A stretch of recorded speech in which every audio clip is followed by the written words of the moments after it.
नमस्कार, स्वागत है आप सभी का व्यक्ति विशेष में। मैं हूं आपके साथ हेमंत कुमार। देश के लोकसभा चुनाव में अब साल भर से भी कम वक्त बचा है और ऐसे में देश की शीर्ष सत्ता को लेकर तैयारियां जोरों पर हैं। 23 जून को बिहार की राजधानी पटना में विपक्षी दलों की एकता के कवायद के बाद यह लगा कि इस बार मुकाबला जोरदार होने वाला है, लेकिन हाल ही में महाराष्ट्र की सियासत में हुए उलटफेर और बिहार में जारी तकरार के बाद विपक्ष की एकता वाली कवायद अब सवालों के घेरे में है। वहीं बीजेपी भी 2024 की तैयारियों में दमखम के साथ जुट गई है। इसके लिए जहां बीजेपी एनडीए का दायरा बढ़ाने की कोशिश में है, वहीं कई राज्यों के संगठन में भी बदलाव किए गए हैं। यानी कि 2024 की बिसात बिछ गई है और 6 मात का खेल शुरू हो चुका है।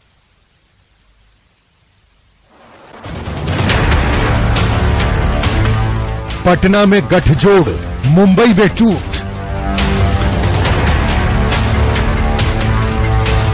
बनने से पहले गठबंधन में फूट, विपक्ष का एजेंडा हवा हवाई, तैयारी से पहले मची लड़ाई, पावरफुल अजीत, शरद फेल, बिहार में भी चल रहा नया खेल। अपने अपने मुद्दे, अपने अपने गुट, करवट बदल रहा सियासत का ऊंट।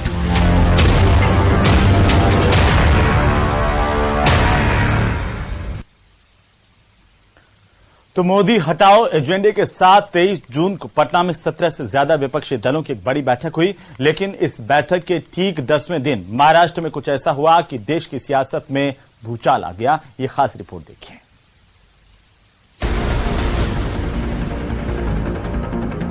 मी अजित अनंतराव पवार, मी अनिल भाईदास पाटील, मी चंद्रकांत भुजबळ। भतीजे ने दिखाया ऐसा दम,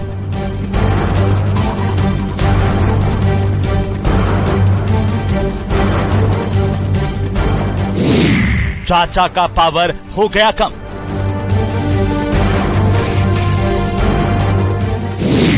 दस दिन में ही एकता का दावा फेल।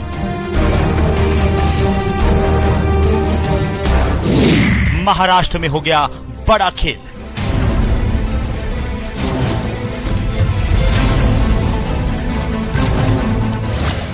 दो जुलाई 2023 महाराष्ट्र की राजधानी मुंबई के रास्ते देश की सियासत में बड़ा भूचाल आया। ऐसा भूचाल कि एकता के बड़े बड़े दावे बिखरने लगे। 10 दिन पहले बिहार की राजधानी पटना में मोदी हटाओ एजेंडे के साथ गठजोड़ की जो दीवार आकार ले रही थी, उसकी नींव हिल गई। बिहार के सीएम नीतीश कुमार की विपक्षी एकता की जिस मुहिम को शरद पवार अपने पूरे दमखम के साथ एक मजबूत आधार देने की कोशिश कर रहे थे, उन शरद पवार के परिवार में ही फूट पड़ गई।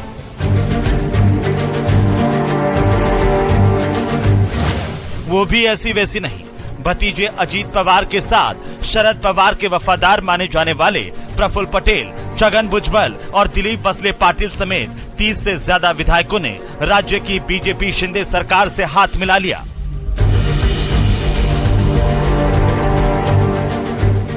इतना ही नहीं, शरद पवार अभी कुछ समझ पाते इससे पहले ही अजीत पवार ने 8 विधायकों के साथ मंत्री पद की शपथ भी ले ली। मी अजित अनंतराव पवार, मी अनिल भाईदास पाटील, मी चंद्रकांत भुजबळ महाराष्ट्र राज्याचा मंत्री म्हणून। ये सब इतने गुप्त रूप से हुआ कि राजनीति के चाणक्य समझे जाने वाले शरद पवार को कानो कान खबर ही नहीं पड़ी। कुछ लोग राजभवन पहुंच रहे हैं। इस बारे में असलियत का पता लगाने के लिए शरद पवार ने जिन दिलीप वसले पाटिल को फोन किया, कुछ देर बाद ये पता चला कि खुद पाटिल ने भी मंत्री पद की शपथ ले ली है।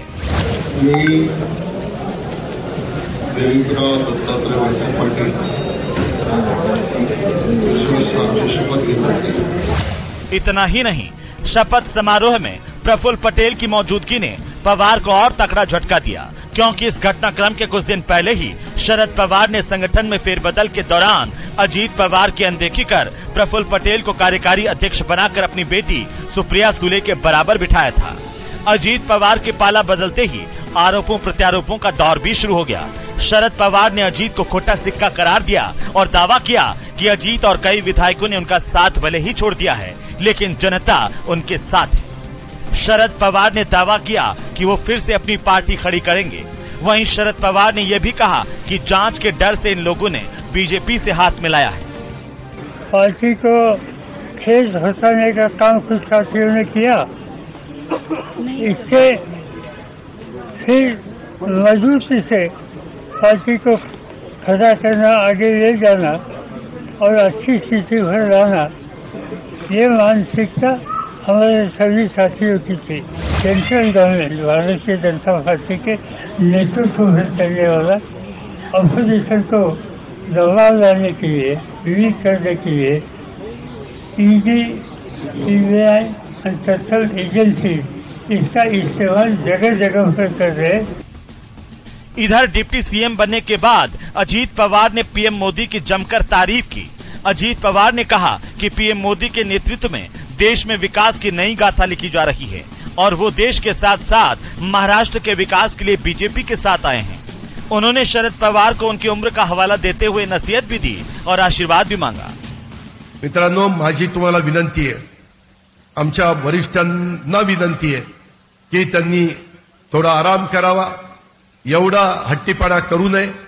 त्या संदर्भामध्ये मी आज तर थोडंच बोललेलो आहे, परंतु उद्याच्याला सभा जर व्हायला लागल्या तर मला वस्तुस्थिती देखील लोकांना सांगावी लागेल। ती वेळ येऊ नये। माझ्या कार्यकर्त्यांना तुम्ही सगळ्यांनी घ्यावी। मला या सभेच्या निमित्तानं महाराष्ट्रातल्या सर्व जनतेला आणि माझ्या शेवटपर्यंतच्या कार्यकर्त्याला विश्वास द्यायचा आहे की आपल्याला कधीच अजित पवारांच्या जीवात जीव असेपर्यंत मी अंतर देणार नाही।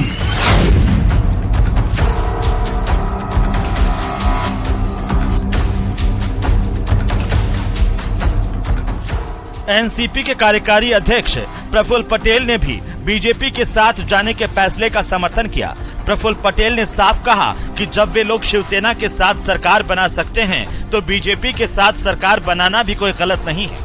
उन्होंने कहा कि पीएम मोदी के नेतृत्व में देश तेजी से आगे बढ़ रहा है और वो इस विकास में सरकार का साथ देना चाहते हैं। महाविकास आघाडी बनली तेव्हा शिवसेना कोणाच्या बरोबर होता? भारतीय जनता पार्टीवर। आजपर्यंत महाराष्ट्राच्या इतिहासामध्ये सर्वात जास्त शरद पवार साहेबांना कोणी शिवाय दिली असेल, कोणी म्हणजे आरोप केले असेल, तो शिवसेना आणि बाळासाहेब ठाकरे यांनी केले असेल। आपण वैचारिक म्हणतो, वैचारिक म्हणजे काय? आयडियोलॉजी ना। तो शिवसेनाची आयडियोलॉजी जेव्हा आपण स्वीकारू शकतो, त्यांनी मिठी मारू शकतो, मग आपण भारतीय जनता पार्टीकडे आपण का बघू शकत नाही? आपण जसं आधीच्या वक्त्यांनी सांगितलं, आमचा पक्ष काय आम्ही विकून काही दिला नाही आहे। आम्ही स्वाभिमानानं राष्ट्रवादी काँग्रेस पक्ष म्हणून या युतीमध्ये आम्ही भागीदार झालेले आहोत।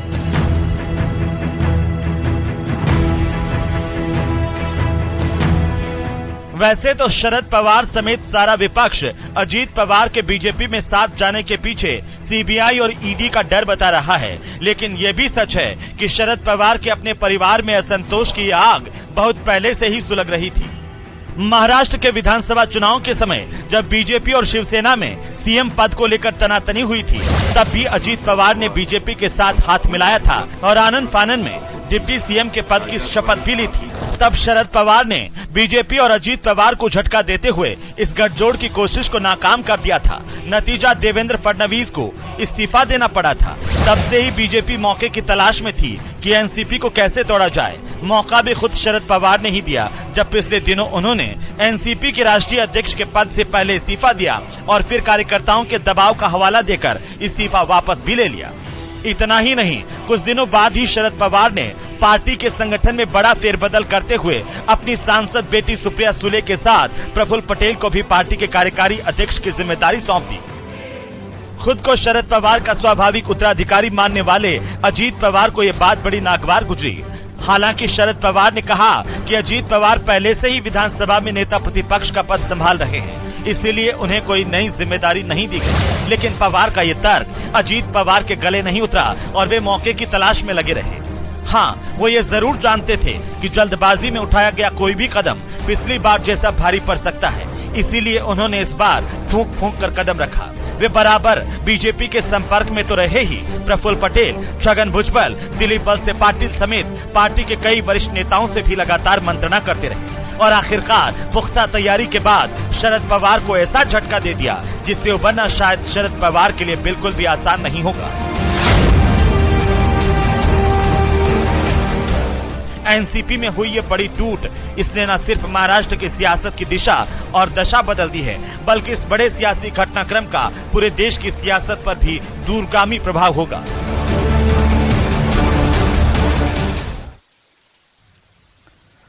जो खेल महाराष्ट्र में हुआ वो आने वाले दिनों में बिहार में भी हो जाए तो कोई हैरानी नहीं है, क्योंकि पिछले कुछ दिनों से कई मुद्दों को लेकर आरजेडी और जेडीयू में तलवार खींचती दिख रही है। खामोश सियासत का शोर, चर्चा फिर पकड़ने लगी जोर, बदलाव की पटकथा है तैयार, पलटी मारेंगे नीतीश कुमार। महाराष्ट्र में आए सियासी भूचाल का खासा असर इन दिनों बिहार की सियासत पर दिख रहा है। 2024 में मोदी को दिल्ली की सत्ता से बेदखल करने का दावा करने वाले दलों के बीच तकरार बढ़ रही है। रार इतनी बढ़ गई है कि कहा जाने लगा है कि सब्र का बांध टूट रहा है।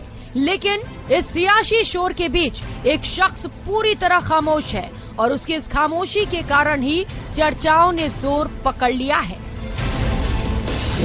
क्या बिहार में भी महाराष्ट्र वाला खेल होगा? क्या पूरे विपक्ष की एकजुटता की अगुवाई करने वाले नीतीश कुमार फिर पलटी मारेंगे, या फिर जेडीयू में बड़ी टूट होने वाली है? कहीं जेडीयू और आरजेडी का विलय तो नहीं हो जाएगा?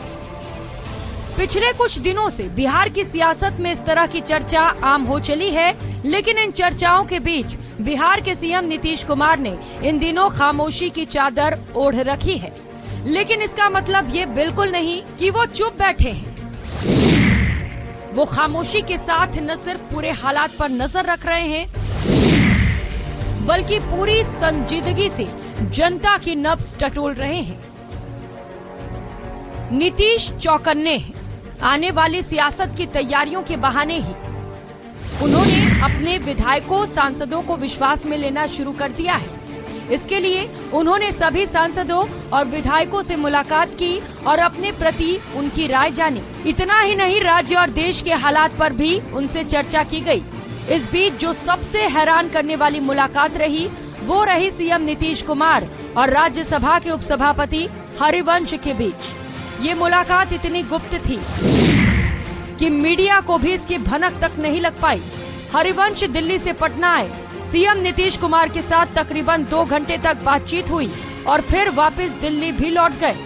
जब इन दोनों के बीच मुलाकात की खबर बाहर निकली तो कई चर्चाओं का दौर सा चल पड़ा। इन दोनों की मुलाकात इसीलिए खास थी कि नए संसद भवन के उद्घाटन समारोह में हरिवंश ने सक्रिय भागीदारी निभाई थी, जबकि जेडीयू सहित पूरे विपक्ष ने इस कार्यक्रम का बहिष्कार किया था। उस समय से ये बात कही जा रही थी कि हरिवंश का मोदी सरकार का साथ देना नीतीश कुमार को नागवार गुजरा है और उनके खिलाफ पार्टी कार्रवाई कर सकती है। लेकिन ऐसा कुछ नहीं हुआ, बल्कि देश में मचे सियासी उथल पुथल के बीच नीतीश कुमार ने खुद फोन कर हरिवंश को मिलने के लिए बुलाया। मतलब नीतीश कुमार के मन में हरिवंश के प्रति नाराजगी जैसी कोई बात बिल्कुल नहीं है। इसके साथ ही एक बात और भी काफी अहम है कि राज्यसभा के उपसभापति के रूप में हरिवंश की पीएम मोदी के साथ भी बेहतर संबंध है। कई राजनेता ये भी कहते रहे हैं कि नीतीश कुमार ने बीजेपी से गठजोड़ की एक डोर हरिवंश के रूप में भी छोड़ रखी है, ताकि उचित मौके पर उस डोर का इस्तेमाल किया जा सके। बिहार का सियासी इतिहास इस बात का गवाह रहा है कि नीतीश कुमार के मन में जब भी कुछ अनहोनी का कीड़ा कुलबुलाता है तो वो पूरी तरह खामोश हो जाते हैं। ये खामोशी सामने वाले के लिए एक संदेश की तरह होती है।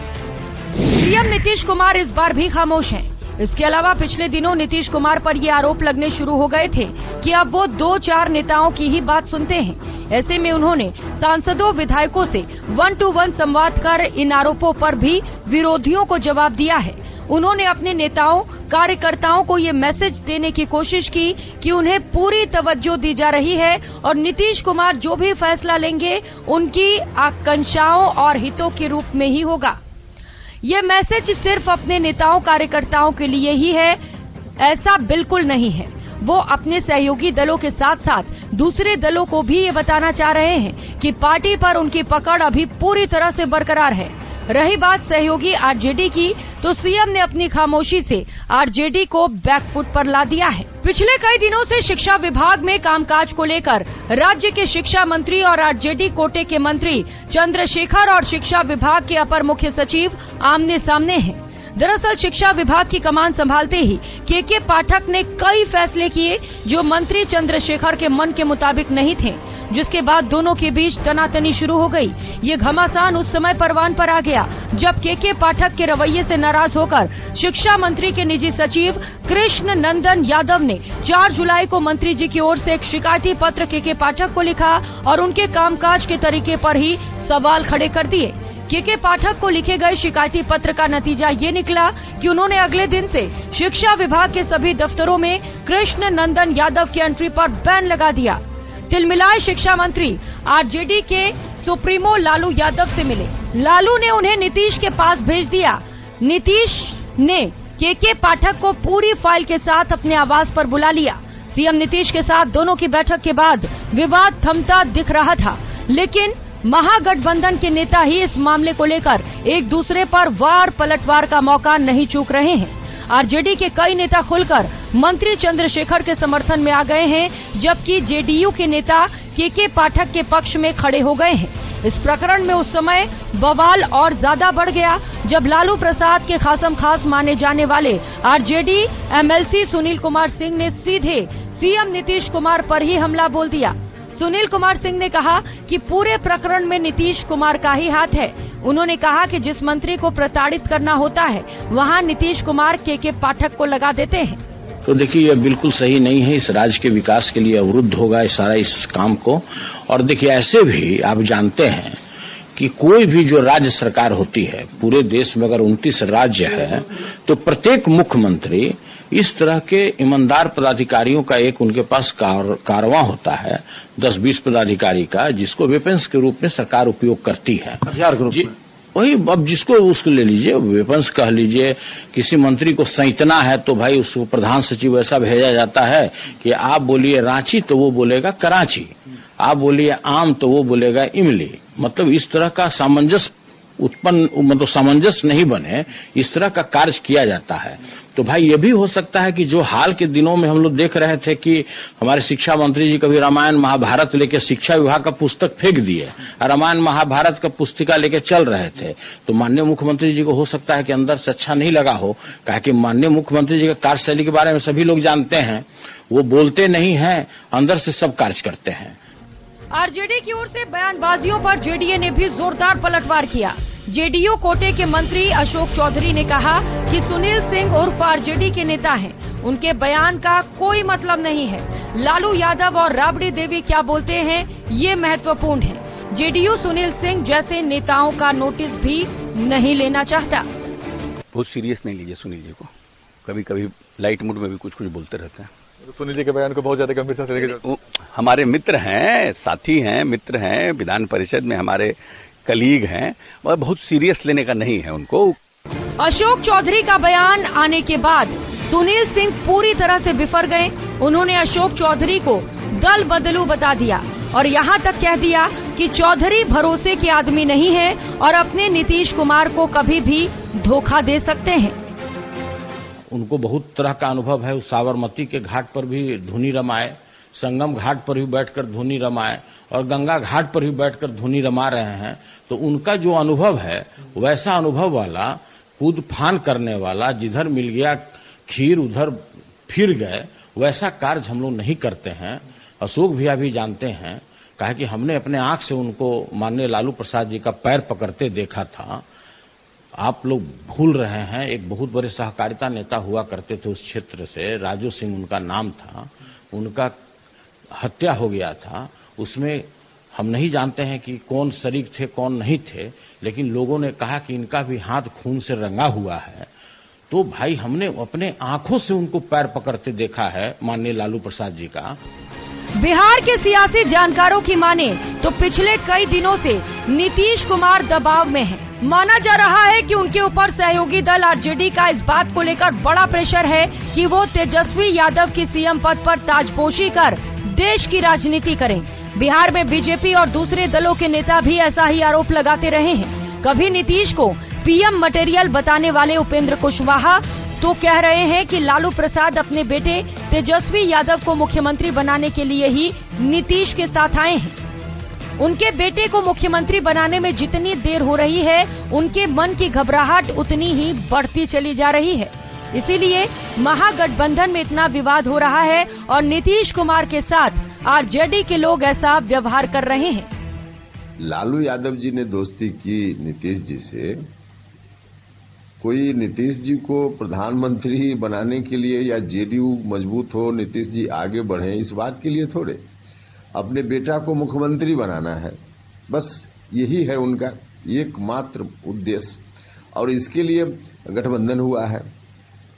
अब लगता है कई बार कि बहुत विलम्ब हो रहा है या कई कारणों से नहीं हो पा रहा है, तो उन लोगों के अंदर घबराहट होती है, और इस घबराहट का परिणाम है कि अपने लोगों को उन्होंने खुली छूट दे रखी है।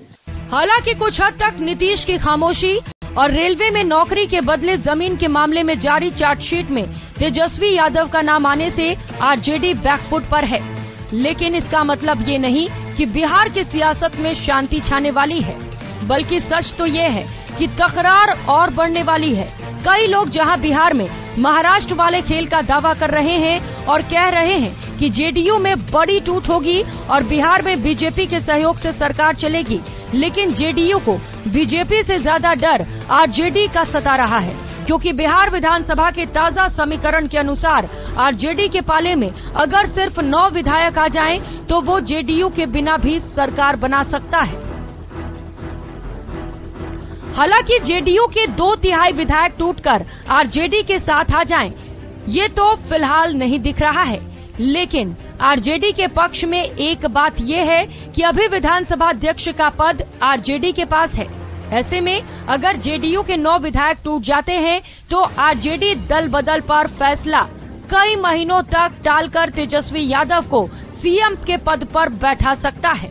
जेडीयू इस बात को लेकर अच्छी तरह से समझ रहा है।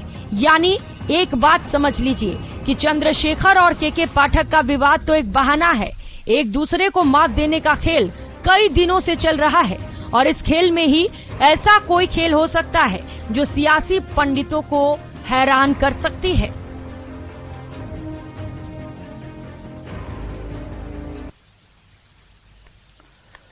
तो कहते हैं कि सियासत संभावनाओं का खेल है, और इस खेल में कौन खिलाड़ी कब पाला बदल ले, ये कहना बड़ा मुश्किल है। 2024 के लिए भी तैयारी जोरदार है। अब देखना होगा कि किसके सिर पर सजता है जीत का ताज और किसे करना पड़ता है हार से सामना। व्यक्ति विशेष में आज के लिए फिलहाल इतना ही। नमस्कार।